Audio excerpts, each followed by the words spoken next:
confiança. Entendi. Aí, enfim, aí o presidente Bolsonaro bancou a sua nomeação para diretor-geral. Mas ainda, mesmo assim, não aconteceu por decisão do STF.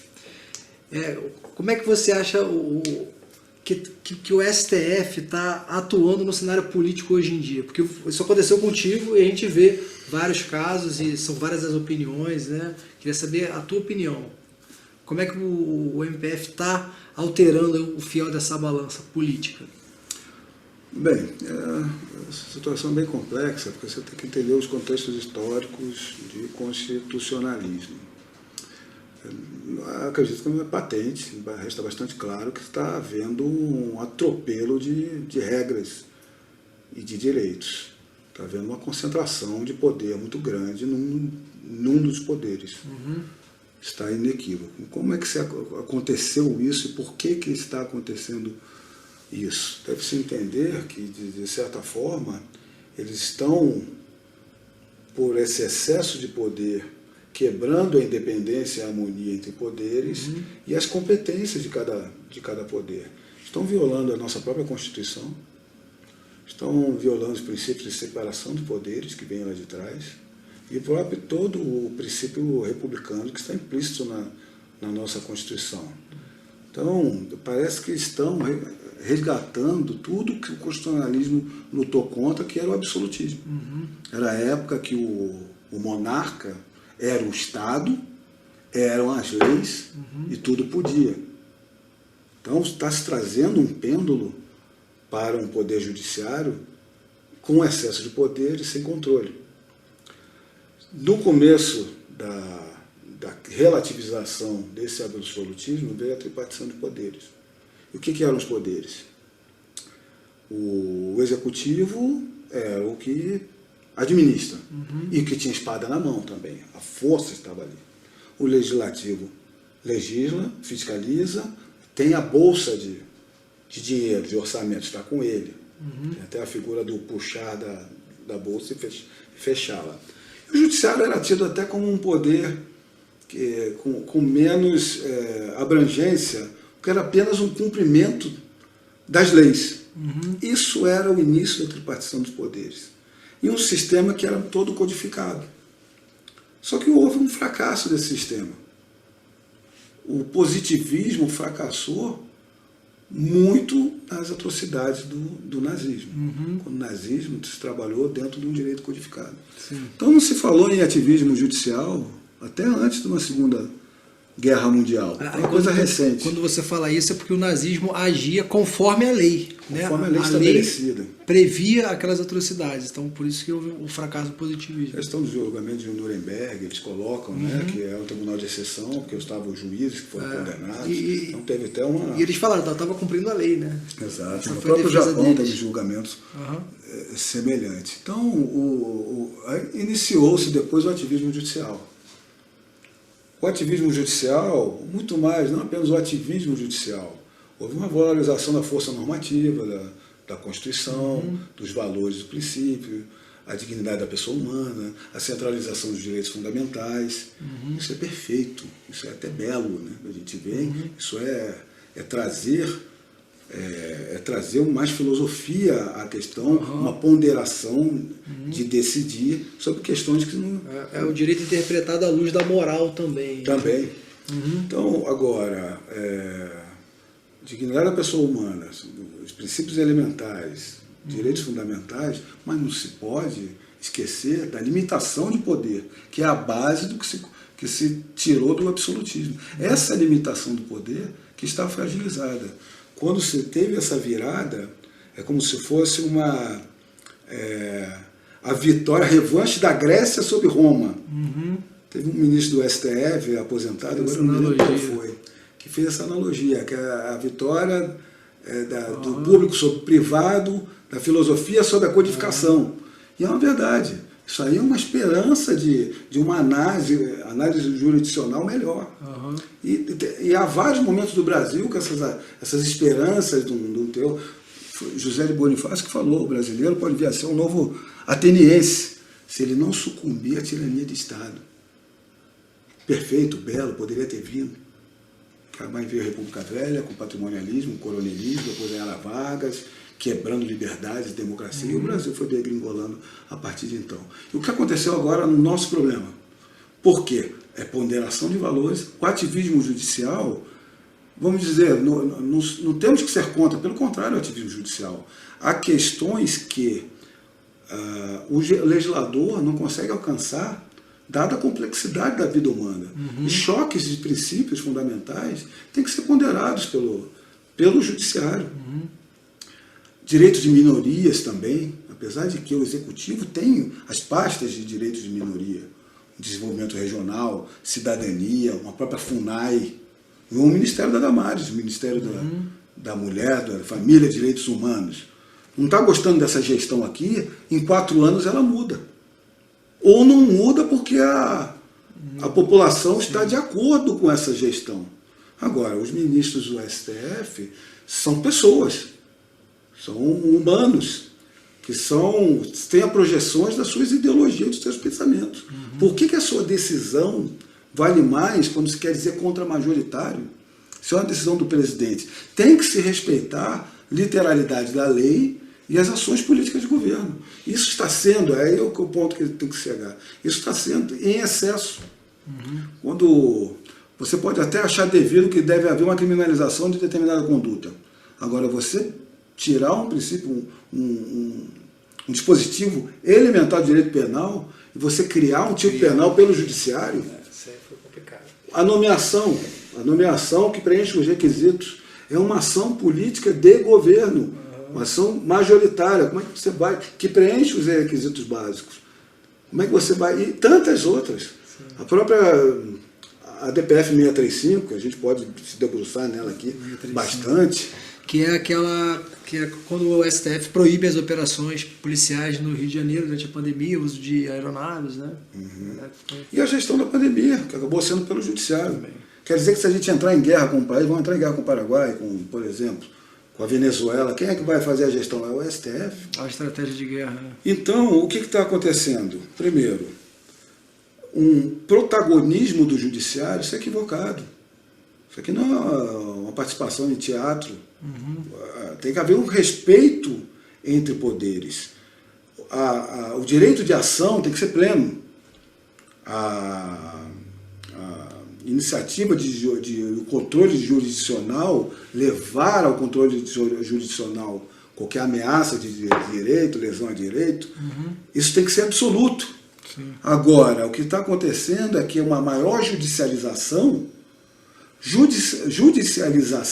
levar a análise do judiciário, não pode ser transferência de poder. O judiciário tem que tomar as medidas para não conhecer tais pedidos. Por condições de ação, pressuposto. Por quê? Porque são assuntos políticos da política majoritária eleita. Em respeito à própria separação de poderes. Respeito à separação de poder. E onde está isso, o problema disso? Controle do judiciário. Esse é o problema atual de tudo que está acontecendo. Nós estamos falando dos meios oficiais solenes para resolver a questão. Não há controle. O problema do que está acontecendo em outros locais do mundo, talvez pior aqui no Brasil, por esses excessos. Porque na sistemática de substituição do presidente da República, racional, o presidente da República é substituído pelo vice-presidente, não é isso? Depois por quem? Pelo presidente da Câmara, que representa o povo. Depois pelo presidente do Senado. Depois pelo presidente, o último presidente do Supremo Tribunal Federal, que representa o colegiado. Agora, um ministro deste colegiado querer decidir mais do que o poder eleito majoritariamente, em questões de direitos fundamentais, de atitudes complexas do legislador, sim, mas não extrapolar o poder. Está acontecendo o erro do Brasil de tutela cruzada. Controle cruzado é ineficaz, ineficiente, inadequado e tem que ser mudado. Quem julga os parlamentares federais é o STF. Quem controla o STF são os parlamentares federais. Isso não funciona. Isso não vai funcionar. Um conflito de interesses aí, vamos dizer. Há um conflito de interesse enorme. Quando a deputada federal Biaquice, aqui do DF, estava à frente de um projeto para baixar de 75 para 70 anos. Os argumentos contra são válidos dentro da democracia, no princípio A republicano. aposentadoria compulsória, nesse caso. Exato. Agora, a força com que esse argumento vem em razão desse controle cruzado é que é o problema. A deputada Caroline Zittoni, de Santa Catarina, está vindo com um projeto de lei de sustar atos normativos do judiciário que extrapolem seus poderes. Vamos ver o que vai acontecer. Muito provavelmente não vai andar. Por quê? Porque essas questões estão acima do possível do controle que deve ser feito do órgão jurisdicional. Estou me alongando nessa questão, porque ela é complexa. Se você for aos pais fundadores americanos, o federalista, eles colocam federalista 51, que é de Madison, né? Madison, Hamilton e o John Jay, parece nome de rapper americano. O John Jay acabou sendo ministro da Suprema Corte americana. Ele diz, no 51 diz, os homens não são anjos. Se fossem anjos, não precisaria de governo. E tem o outro federalista, 48, não me lembro do literal completo, mas que é o poder é usurpador. Ele tem que haver um controle eficaz dentro dos limites que eles são considerados. Que está de acordo com o poder corrompe, o poder absoluto corrompe absolutamente. Exatamente, né? Exatamente. Eu tenho lido um pouco assim, uma análise jurídicas, né, sobre o que está acontecendo, e eu venho ouvindo falar muito assim, em juristocracia. Né? O que acontece? É o termo partidos que está sendo colocado. Que não têm representatividade política nenhuma praticamente, provocam o STF e o STF começa a governar de acordo com partidos... A ditadura do judiciário, isso está sendo analisado. Você acha que o cenário é esse? A juridicidade no lugar da legalidade. Você pode relativizar a legalidade, até a supremacia limite, né? do interesse público, a questão do erário, você não pode ter uma supremacia, você tem que discutir, mas questões de direito fundamental, sim. Mas no momento que está vendo é esse excesso de poder sobre uma alegação de medidas contra-majoritárias, que na verdade eles vão criando espaço, testando a representatividade popular, que é o povo, os meios de comunicação, que não estão vendo que isso não é contra o presidente Bolsonaro. Isso será contra qualquer presidente. Popular, né? Contra qualquer presidente será utilizado, na alternância de poder. E aí o que se vê? Cadê a nossa sociedade civil? A gente está... Esse é uma quebra do princípio republicano, até ir contra essas manifestações populares, que são ordeiras e ilegítimas, estão sendo represadas. E o princípio republicano reclama que haja essa participação popular. E o que está acontecendo no Brasil? A própria classe intelectual jurídica não está se manifestando a contento. Cadê o OAB? Cadê os professores de direito constitucional? Cadê os professores? O sistema acusatório nosso sendo violado, atropelado. Onde estão o pessoal de processo penal? Não só os professores, mas os operadores do direito, os próprios magistrados, promotores, defensores, advogados, delegados, advogados públicos. O que não está acontecendo? A exposição, a crítica, o debater de doutrinas não é delito. Não pode vir a ser delito nunca. E isso está escrito, sabe onde? Na Lei de Segurança Nacional. A revogada e tão mal falada Lei de Segurança Nacional trazia isso. Ou seja, a Lei de Segurança Nacional do regime militar está sendo mais democrática do que o atual contexto do ordenamento nosso. Que permitia a discussão acadêmica dos temas. Exato, porque não torna crime, delito, a exposição de doutrinas. Então nós estamos nesse momento tratando de uma parte bem formal, como deve ser discutida, que essas questões têm que mudar. A Constituição é uma carta política. E cada vez mais o judiciário tem uma função intrinsecamente, inexoravelmente, política. Pelo princípio republicano, se você tem uma função política, contrariamente aos monarcas anteriores, você tem que ser eleito. Nesse caso pode estar correto, porque indiretamente, em diversas partes do mundo, isso acontece. É indicado por um presidente eleito, como o presidente da Câmara é indicado pelos representantes A eleitos. legitimidade popular ela vem diretamente pelo presidente que indicou. Exatamente. Então isso não há problema, pode continuar dessa forma. Mas o outro ponto de quem trabalha com funções políticas, que é o caso do STF, é o mandato. Sim. É o tempo de mandato. E esse é outro grande problema, além da falta de controle do judiciário. Se um parlamentar federal tem 4 anos na Câmara, um presidente da República, o chefe do Executivo tem 4 anos, possivelmente, com possibilidade, mais 4 ou 8. Um senador tem 8 anos. Por que um ministro supremo não pode ter 12 anos, que seja? Porque você tem que ver que está ali com o jogo da alternância democrática, ele tem que representar uma parte da população. 12 anos ele alcança 3, 4 ou mais até mandatos presidenciais. Mas por que a pessoa entra com 45 anos, 50 anos? Bota um ministro jovem que vai se 25 anos lá ali, trabalhando sem controle. E então nós estamos num momento sem dar chance para uma alternância de opinião pública mesmo. Né?